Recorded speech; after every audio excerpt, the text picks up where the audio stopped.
Hello everybody, welcome back to Social People. This is your social science teacher Suhail. So మనం ఇప్పుడు power sharing chapter 1 political సైన్స్లో already introduction చూసాం and Belgium and Sri Lanka case study కూడా చూసాం.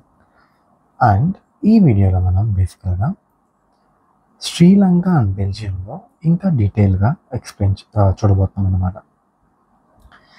ఈ టాపిక్లో మెజారిటేరియనిజం in Sri Lanka చూస్తాం. అసలు మెజారిటేరిజం అంటే ఏంటి, శ్రీలంక వాళ్ళు వాళ్ళ కాంప్లెక్స్ డైవర్స్ కల్చర్ని ఎలా సాల్వ్ చేశారు, అసలు సాల్వ్ చేశారా లేదా, ఇవన్నీ చూడబోతున్నాం అనమాట. So let us start the lecture without any further ado. Yes, Sri Lanka emerge as an independent country in 1948. Important అంటే ఒక్క ఇయర్ ముందనమాట, అంటే 1947లో బేసికల్గా ఇండియాకి ఇండిపెండెన్స్ వచ్చింది. అండ్ దాని నెక్స్ట్ ఇయర్ అంటే 1948లో శ్రీలంకకి ఇండిపెండెన్స్ వచ్చిందనమాట. And the leaders of Sinhala committee sought to secure dominance over government by their majority. శ్రీలంకలో మెజారిటీ కమ్యూనిటీ ఏంటి? సింహాలా, మనం చూసాం కదా. And they are 74% Sinhala speaking, 74% and Tamil speaking 18% అని. సో ఇక్కడ మెజారిటీ స్పీకింగ్ ఎవరు? Sinhala community basically. అండ్ వాళ్ళ religion Buddhism. So Sinhalas obvious వాళ్ళు మెజారిటీగా ఉన్నారు కాబట్టి వాళ్ళు ఆ కంట్రీలో మొత్తం శ్రీలంకలో గవర్నమెంట్ మొత్తాన్ని వాళ్ళ గుప్పెట్లో పెట్టుకోవాలని చూస్తారు, అంతే కదా. Why? Because they are large in numbers and they are more populated. వాళ్ళు మెజారిటీలో ఉన్నారు కాబట్టి they will rule the country. అసలు మెజారిటీ అండ్ మైనారిటీ అంటే ఏంటి, ఫస్ట్ ఆ టర్మ్స్ అండర్స్టాండ్ చేసుకుంటూ స్టార్ట్ చేద్దాం. మెజారిటీ అంటే ఇక్కడ 100 పీపుల్ ఉన్నారు. 100 పీపుల్లో 50 పీపుల్ ఆర్ హిందూస్ అనుకుందాం, అండ్ 10 పీపుల్ ఆర్ ముస్లిమ్స్ అనుకుందాం, అండ్ 20 పీపుల్ ఆర్ సిక్స్ అనుకుందాం. 6. ఇప్పుడు ఇక్కడ మెజారిటీ ఎవరు ఉన్నారు? Obviously Hindus. ఎందుకు? వీళ్ళ పాపులేషన్ ఎక్కువ ఉంది, ఎక్కువ మంది ఉన్నారు కానీ వాళ్ళు మెజారిటీలో ఉన్నారు. ఇక్కడ మైనారిటీస్ ఎవరు? Muslims and 6. ఎందుకు? వాళ్ళు లెస్ ఇన్ నెంబర్లో. సేమ్ శ్రీలంకలో కూడా సింహాలా కమ్యూనిటీ మెజారిటీలో ఉంది.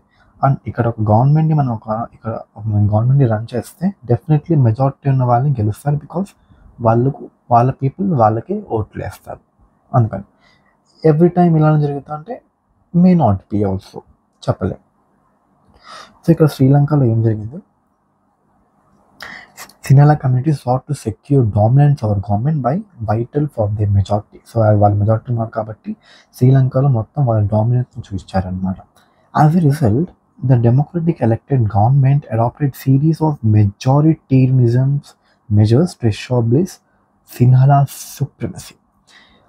ఏం జరిగింది? మెజారిటేరియనిజం మెజర్స్ని తీసుకొచ్చింది సింహాలా గవర్నమెంట్. మెజారిటేరియనిజం అంటే ఏంటి? ఫస్ట్ మనకు ఆ వర్డ్ తెలుసుకున్నారు కదా, అసలు మెజారిటేరియనిజం అంటే ఏంటో. Let us see the glossary. Majoritarianism, a belief that the majority community should be able to rule a country in whichever way it wants. Unbelievable. చూసారా? అసలు మళ్ళీ చదువుతాం. It's a belief that the country ఏదైతే major community ఉందో అది ఆ కంట్రీని rule చేయాలి. ఎలా రూల్ చేయాలి? తన ఇష్టారాజ్యంగా, ఇంకా తన ఇష్టం వచ్చినట్టు రూల్ చేయాలి. పక్కన వాళ్ళు సఫర్ అవుతున్నారా, అదర్ కమ్యూనిటీస్ పీపుల్ సఫర్ అవుతున్నారా, దే డోంట్ రిక్వైర్ ఇట్, వాళ్ళు రూల్ చేయాలి. So this is the word meaning of majoritarianism అన్నమాట. So let us see what happens now. So వాళ్ళు మెజారిటేరియనిజం అడాప్ట్ అంటే ఇక వాళ్ళ ఇష్టం వచ్చిన రూల్ చేయడం స్టార్ట్ చేశారు. ఒక యాక్ట్ తీసుకొచ్చారు 1956లో. an act was passed to recognize Sinhala as the only official language. ఇక్కడ చూడండి, 1956లో వాళ్ళు ఒక యాక్ట్ తీసుకొచ్చారు. ఆ యాక్ట్ ఏం చెప్తుందంటే సింహళ లాంగ్వేజ్ మాత్రమే శ్రీలంకలో అఫీషియల్ లాంగ్వేజ్గా ఉండాలన్నమాట. Official language is very differ then official language అంటే ఏంటి మెయిన్గా అంటే ఇంకా శ్రీలంకలో ఏవైతే గవర్నమెంట్ ఆర్డర్స్ కానీ గవర్నమెంట్ బుక్స్ కానీ ఏవైతే గవర్నమెంట్ మొత్తం సిస్టమ్ మొత్తం రన్ అయ్యేది సిన్హలా లాంగ్వేజ్లోనే. ఇండియాలో ఎలా అయితే సిస్టమ్ బేసికల్గా ఇండియన్ సిస్టమ్ ఎలా రన్ అవుతుందంటే 2 లాంగ్వేజెస్ మీద, ఒకటి వచ్చేసి హిందీ అండ్ ఇంకోటి వచ్చేసి ఇంగ్లీష్. ఒకటేమో హిందీ మీద, ఒకటి వచ్చేసి ఇంగ్లీష్ మీద రన్ అవుతుంది అనమాట. ఈ 2 లాంగ్వేజెస్ మీద ఇండియన్ గవర్నమెంట్ అఫీషియల్గా రన్ చేస్తుంది. బుక్స్ కానీ న్యూస్ కానీ ఏమైనా నోటిఫికేషన్ కానీ ఈ 2 లాంగ్వేజ్ మీదలోనే వస్తాయి.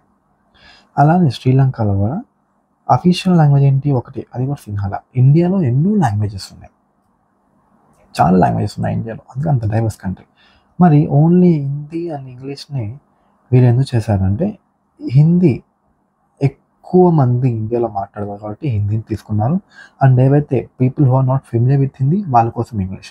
అండ్ ఇండియాకి నేషనల్ లాంగ్వేజ్ అంటూ ఏదీ లేదు, అఫీషియల్ లాంగ్వేజ్ ఉంది, అదే హిందీ అండ్ ఇంగ్లీష్ అలా. సో సిన్హలా వాళ్ళు 1956 యాక్ట్లో సిన్హలాని లాంగ్వేజ్ అఫీషియల్ లాంగ్వేజ్ చేశారనమాట. ఇలా చేస్తే ఏమైందంటే disregarding Tamil the government followed preferential politics that favor Sinhala applicants for university positions and government jobs. And Sinhala government ఏం చేసిందంటే మెజారిటీ గవర్నమెంట్ ఎవరైతే యూనివర్సిటీస్లో పొజిషన్స్ కానీ యూనివర్సిటీస్లో సీట్స్ కానీ ఓన్లీ అండ్ ఓన్లీ సిన్హలా పీపుల్కి మాత్రమే ఇచ్చిందనమాట. గవర్నమెంట్ జాబ్స్ కానీ సిన్హలాలో పొజిషన్స్ కానీ అవన్నీ సిన్హలా పీపుల్కి ఇచ్చింది, తమిళ్ పీపుల్కి ఇవ్వలేదు. ఎందుకు? వాళ్ళ పీపుల్ సిన్హలా వాళ్ళు సిన్హలా ప్రజల్ని అప్లిఫ్ట్మెంట్ చేయాలి, పెంచుకోవాలని వాళ్ళు చూస్తారు. తమిళ గురించి వాళ్ళకి ఎందుకు అవసరం? సో ద ఐడియాలజీ మెజారిటీజం ఐడియాలజీ అంటాం దీన్ని మనం.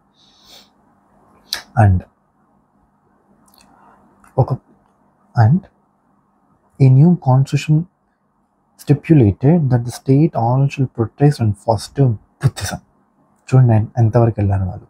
వాళ్ళు కాన్స్టిట్యూషన్లో ఏం రాశారంటే శ్రీలంకలో ఓన్లీ బుద్ధిజంనే ఎక్కువ మంది ఫాస్టర్ చేయాలి, అంటే బుద్ధిజం మాత్రమే ప్రయోగించాలన్నమాట.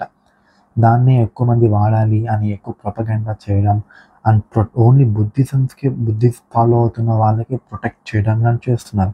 అంటే దీన్ని బట్టి మనకి ఏమవుతుంది, అదర్ కమ్యూనిటీస్ ఏవైతే శ్రీలంకలో తమిళ్స్ ఉన్నారో అండ్ అదర్ హిందూ ముస్లిమ్స్ ఉన్నారో శ్రీలంకన్ కంట్రీలో వాళ్ళని డిస్క్రిమినేట్ చేస్తున్నట్టు. ఓన్లీ సిన్హలా పీపుల్కి గవర్నమెంట్ జాబ్, ఓన్లీ సిన్హలా లాంగ్వేజ్నే మాట్లాడాలి అండ్ ఓన్లీ బుద్ధిజమే ఫాలో అవ్వాలి అంటే ఇంకా మిగతా వాళ్ళు ఎక్కడికి వెళ్తారు, ఎక్కడ బతుకుతారు? మెయిన్లీ అది కదా. Let us read next thing. All these government measures coming on after the other. అంటే ఇంకా కొత్తవి ఇంప్లిమెంట్ చేస్తూ వస్తున్నారు అనమాట. ఎలా శ్రీలంక మొత్తాన్ని సిన్హలాసే రూల్ చేయాలి అని. Gradually increasing the feeling of alienation among the Sri Lankan Tamils, they felt that none of the majority political party led by Buddhist Sinhala leader was sensitive to their language and culture.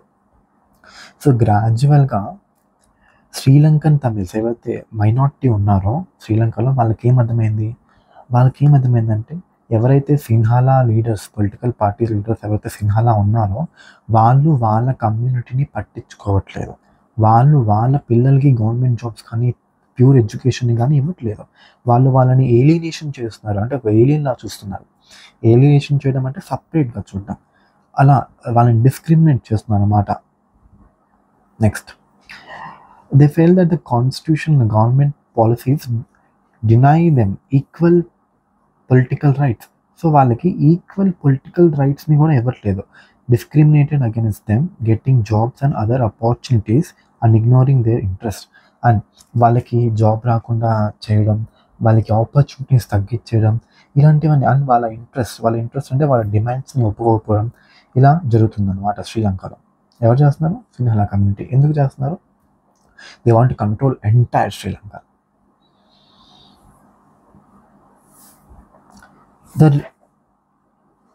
The relation between Sinhala and Tamil communities strained over time. అంటే చిన్న చిన్నగా ఏం జరుగుతుంది, సిన్హలాస్కి and Tamil పీపుల్కి relationships దెబ్బతింటున్నాయి. అంటే వాళ్ళకు కొట్లాడుకునే and conflicts ideas వస్తున్నాయి ముందు. ఏం జరగవచ్చు the next story is very interesting, right? The Sri Lankan Tamils launch parties and struggle for the recognition of Tamil as an official language. ఇప్పుడు శ్రీలంకలో ఓన్లీ సిన్హలాసే ఉంటే then you can make Sinhala as an official language. కానీ శ్రీలంకలో తమిళ్స్ ఉన్నారు కదా, వాళ్ళకి పెట్టుకోవాలి. సో శ్రీలంకన్ తమిళ్స్ ఏం చేస్తారు, పార్టీస్ అండ్ ప్రొటెస్ట్ లాంచ్ చేస్తారు అనమాట. మీరు తమిళ్ కూడా అఫీషియల్ లాంగ్వేజ్గా ఒప్పుకోవాల్సిందే అని. For regional autonomy and equality of opportunities in secure education jobs. And వాళ్ళకి మాకు కూడా ఎలా అయితే సిన్హలా వాళ్ళు ఉన్నారో మాకు కూడా ఈక్వల్ ఆపర్చునిటీస్ ఇవ్వండి, మాకు కూడా ఎడ్యుకేషన్ ఇవ్వండి. మాకు కూడా ఎలా అయితే సిన్హలా వాళ్ళు చదువుతున్నారో సేమ్ మేము కూడా అలానే మనుషులం. ఎందుకు మెజారిటీ అండ్ మైనారిటీగా డిస్క్రిమినేట్ చేస్తున్నారు? మాకు కూడా అటానమీ ఇవ్వండి. రీజనల్ అటానమీ అంటే ఆ ఒక స్టేట్స్ని వాళ్ళు గవర్న్ చేసుకునే పవర్ అనమాట. But the demand for more autonomy to provinces populated by the Tamils was repeatedly denied. కానీ సిన్హలా వాళ్ళే తమిళ్ స్పీకింగ్ ఏమన్నారు, మా స్టేట్ని మేమే రూల్ చేసుకుంటాం, మా గవర్నమెంట్ మేమే ఫామ్ చేసుకుంటాం, మీరు మాకు అటానమీ ఇవ్వండి. అటానమస్ కాలేజెస్ అంటాం. అంటే ఏంటి, వాళ్ళ ఎగ్జామ్ వాళ్ళే పెట్టుకుంటారు. Same autonomous provinces. ప్రావిన్స్ అంటే ఏంటి, స్టేట్. అటానమస్ ప్రావిన్సెస్ అంటే మెయిన్గా ఈ స్టేట్ అటానమస్ ప్రావిన్స్ అనుకోండి, ఏఎస్ అంటాం. అటానమస్ స్టేట్ అంటే ఇంకా వీళ్ళ రూల్స్, వీళ్ళ లాస్, వీళ్ళ రెగ్యులేషన్ వీళ్ళే. కానీ ఇదొక శ్రీలంకలో ఒక పార్ట్ అంతే. అలా ఇవ్వండి అంటే కానీ సిన్హలా కమ్యూనిటీ ఏంది, నో యాక్సెప్ట్ చేయము అన్నారు. ఎందుకు? Because they don't want Sri Lankan Tamils to go ahead. Several political organisations were formed and independent Tamil Eelam in northern eastern part. So ఇంకా శ్రీలంక వాళ్ళు ఏం చేశారంటే లాస్ట్కి వాళ్ళకి ఒక ఇండిపెండెంట్ తమిళ్ ఇలం కావాలన్నారు. తమిళ్ ఇలం వాళ్ళకు కొత్త కంట్రీ, అంటే మాకు కొత్త కంట్రీ ఇవ్వండి, ఇండిపెండెంట్ తమిళ్ ఇలం స్టేట్. ఇలం అంటే స్టేట్, మాకు కొత్త కంట్రీ ఇవ్వండి మీరు అని వాళ్ళు అన్నారనమాట. They demand. ఇంకా బికాస్ మీరు మనుషుల్లో చూడట్లేదు, మాకు ఆపర్చునిటీస్ ఇవ్వట్లేదు, మాకు ఫుడ్ మీద మీరు కొడుతున్నారు. సో మేము ఒక సపరేట్ కంట్రీగా విడిపోతాం. చెప్పాను మీకు, పవర్ షేరింగ్ చేయకపోతే ఏమవుతుంది, డివిజన్ అవుతుంది, పార్టిషన్ అవుతుంది. సో ఇక్కడే లైవ్ ఎగ్జాంపుల్ అనమాట. శ్రీలంకలో ఇది నిజంగా జరిగింది. శ్రీలంకలో జరగట్లేదు. సో శ్రీలంకన్ పీపుల్ ఏమన్నారు, we need a separate state, give a separate state. ఇప్పుడు ఇండియాలో కూడా అంతే. ఇండియాలో పంజాబ్లో కూడా ఖాళిస్తాన్ ప్రొటెస్టర్స్ ఎవరైతే కెనడాలో చేస్తారో వాళ్ళు ఏమంటారు, we need a separate Punjab, మాకు పంజాబ్ అని కొత్త స్టేట్ కావాలి. స్టేట్ అంటే కంట్రీ అనమాట. మాకు ఖాళిస్తాన్ అనే కంట్రీ ఇచ్చేయండి, ఇండియా అండ్ పాకిస్తాన్. అండ్ 90స్లో ఇండియాలో కూడా ఏవైతే ద్రవిడియన్ స్టేట్స్ ఉన్నాయో, తమిళనాడు ఎస్పెషల్లీ, మాకు కొత్త స్టేట్ ఇచ్చేయండి తమిళనాడుగా, ద్రవిడనాడు అని పెట్టుకుంటాం మేము. We'll govern our self, we are capable of governing our self. ఎందుకు, సెంట్రల్ స్టేట్కి పవర్ ఇవ్వకపోతే, పవర్ షేరింగ్ జరగకపోతే. అదనమాట. Next, these disturb between the two communities and turn into widespread conflict అంటే గొడవలు, turn into a civil war. Civil war అంటే ఏంటి? Civil war అంటే ఒక కంట్రీలో ఆ ఒక కంట్రీ పీపుల్ కనుక గవర్నమెంట్ రూల్కి అగెయినెస్ట్గా ప్రొటెస్ట్ చేసి ఒక సపరేట్ నేషన్ గాన అడిగితే, గవర్నమెంట్ని పడగొట్టాలి అని అనుకుంటే దాన్ని మనం సివిల్ వార్ అని అంటాము. Let us read the glossary and we will understand it out. A violent conflict between opposing groups within a country that became an interest that appeals like a war. Glossary ఏం చెప్తుందంటే, civil war in the sense కంట్రీలో two separate groups అనమాట. అంటే ఇండియాలో ఎలా అయితే 1990స్లో communal violence, Hindu ముస్లిం మధ్యలో communal tensions, అంటే టూ కమ్యూనిటీస్ కొట్టుకుంటే, టూ కమ్యూనిటీస్ గొడవలు పడతాయి, దాన్ని సివిల్ వార్ అంటాం, ఆర్ కమ్యూనల్ వైలెన్స్ అని కూడా అంటాం. సో శ్రీలంకలో ఏం జరుగుతుంది, సిన్హలాస్ అండ్ తమిళ్ మధ్య కాన్ఫ్లిక్ట్ వస్తుంది. So Sri Lanka and Sinhala and Tamil people మధ్య సివిల్ వార్ స్టార్ట్ అయింది అనమాట. ఆ టూ కమ్యూనిటీస్ ఒక కంట్రీలో వార్ చేశాయి. అంటే వార్ చేయడం అంటే ఏం లేదు, గవర్నమెంట్ ప్రాపర్టీని నాశనం చేయడం, ఎవరైతే సిన్హాలా లీడర్స్ ఉన్నారో వాళ్ళని అసాసినేట్ చేయడం, ఇలాంటివి. తమిళ్ టైగర్ ఇలం ఒక టెక్స్ట్ బుక్లో ఏంది కాన్సెప్ట్ ఏంటంటే LTTE. ఇది ఒక టెర్రరిస్ట్ ఆర్గనైజేషన్. అంటే ఈ తమిళ్ ఇలం స్టేట్ని చేయాలి. ఇప్పుడు ఎలా అయితే పంజాబ్ని ఖాళిస్తాన్ చేయాలి అని ఖాళిస్తాన్ సపరేట్ గ్రూప్ ఏదైతే ఉందో, అలానే శ్రీలంకలో తమిళ్ కొత్త కంట్రీ అవ్వడానికి LTT, liberals of Tamil tiger Eelam, దీని లీడర్ ప్రభాకరన్. ఈయన తమిళ్ శ్రీలంకలో తమిళ్ అంటే ఈ పార్ట్ మొత్తం మాకు సపరేట్ కంట్రీ కావాలి అన్నారు. సో వీళ్ళు ఏం చేశారు, గవర్నమెంట్ని అంటే శ్రీలంకలో గవర్నమెంట్ని పడేసి అక్కడ లీడర్స్ని అసాసినేట్ చేయడానికి ఇలా చేస్తున్నారు. సో అప్పుడు ఏం జరిగారంటే శ్రీలంకకి వాళ్ళ ఇంటర్నల్ కాన్ఫ్లిక్ట్ని ఆపడానికి అప్పుడు Indian president mister Rajiv Gandhi ఇక్కడ ఇండియన్ ఆర్మీని దింపి LTTE వాళ్ళని సైలెంట్ డౌన్ చేశారు అన్నమాట, వైప్ డౌన్ చేశారు. సో దీనికి రివెంజ్గా మిస్టర్ రాజీవ్ గాంధీని తమిళనాడులో LTTE గ్రూప్ వాళ్ళు అసాసినేట్ చేశారు. So we lost our prime minister due to this result అన్నమాట. సో ఐ హోప్ మీకు బ్యాక్గ్రౌండ్ మొత్తం అండర్స్టాండ్ అవుతుంటుంది. As a result thousands of people of both communities have been killed. ఒక civil war జరిగితే ఇటు Sri Lankan side Tamil వాళ్ళు and సిన్హాలా వాళ్ళు ఇద్దరు will definitely need to pay the price. ఎందుకు మనం మణిపూర్లో కూడా చూసాం, మణిపూర్లో ట్రైబ్స్ ఎవరైతే కుకీస్ అండ్ నాగాస్ వాళ్ళు ఇద్దరు both side lost people. So దాన్ని కమ్యూనల్ టెన్షన్, సివిల్ వార్ అంటాం basically. Many families were forced to leave the country as refuge and many more lost they livelihood. So చాలామంది ఫ్యామిలీస్ ఏవైతే common families ఉన్నారో వాళ్ళు ఏం చేశారు, శ్రీలంకని వదిలి ఇతర దేశాలకి మైగ్రేషన్ అవుతున్నారు అనమాట. వాళ్ళని మనం రెఫ్యూజీస్ అంటాం. 1971 బంగ్లాదేశ్ లిబరేషన్ వల్ల బంగ్లాదేశ్ నుంచి చాలామంది ఇండియాకి వచ్చారు రెఫ్యూజీస్ లాగా. ఎందుకు, బంగ్లాదేశ్లో జరుగుతున్న అత్యాచారాలు పాకిస్తాన్ ఆర్మీ ఏదో చేస్తుందో అది తట్టుకోలేక ఇండియాకి రెఫ్యూజీగా వచ్చారు. సో అంతమంది రెఫ్యూజీని చూసి Indira Gandhi she thought we can't hold this and they plan next. So refugees అంటే ఎవరైతే ఆ కంట్రీలో ఇన్ఫ్లుయెన్స్ కాంపిటీషన్ తట్టుకోలేక కానీ ఇంటర్నల్గా ఆ కంట్రీలో ప్రాబ్లమ్స్ తట్టుకోలేక కానీ ఇతర కంట్రీస్కి మైగ్రేట్ అయ్యే వాళ్ళని రెఫ్యూజీస్ అంటారు. The civil war was causes a terrible setback to the social, cultural and economical life of country and it ended in 2009. Civil war అనేది ఆ కంట్రీ ఒక పీపుల్కి, ఆ కంట్రీ ఒక కల్చర్కి, ఆ కంట్రీ ఒక హిస్టరీకి ఒక బ్లాక్ రిమార్క్ పడుతుంది అనమాట. దానివల్ల ఎకనామీ పడిపోతుంది. ఎందుకంటే people will not go to work. మొత్తం కంట్రీ మొత్తం లాక్డౌన్, కరోనాలో మనం ఏమైనా వర్క్ చేసామా, economy was in down steps. So civil war జరుగుతున్నప్పుడు అంతా బంద్ చేస్తారు. So people can't work, economy run అవ్వదు, వాళ్ళ కల్చర్ మీద మొత్తం మచ్చపడుతుంది, సోషల్ లైఫ్ సరిగ్గా ఉండదు.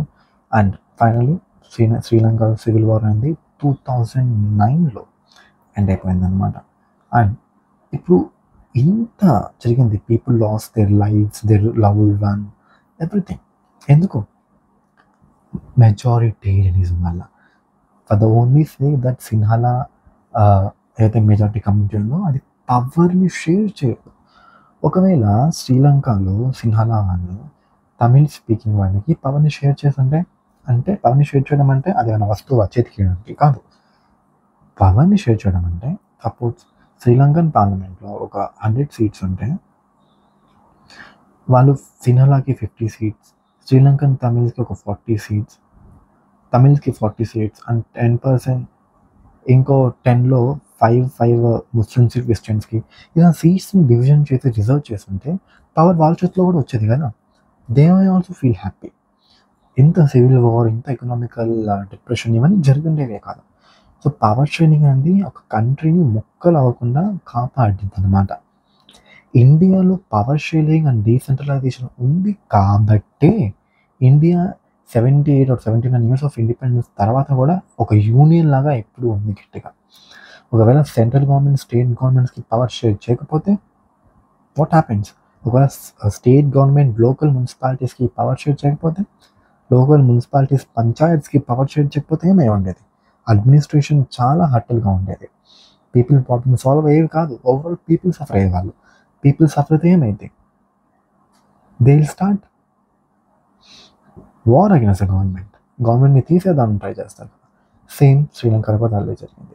ఐ హోప్ నా ఎక్స్ప్లెనేషన్ మీకు బాగా నచ్చింది అనుకుంటున్నాను. సో నెక్స్ట్ వీడియోలో మనం బెల్జియంలో చూద్దాం. బెల్జియంలో ప్రాబ్లమ్ని వీళ్ళు ఎలా సాల్వ్ చేశారు.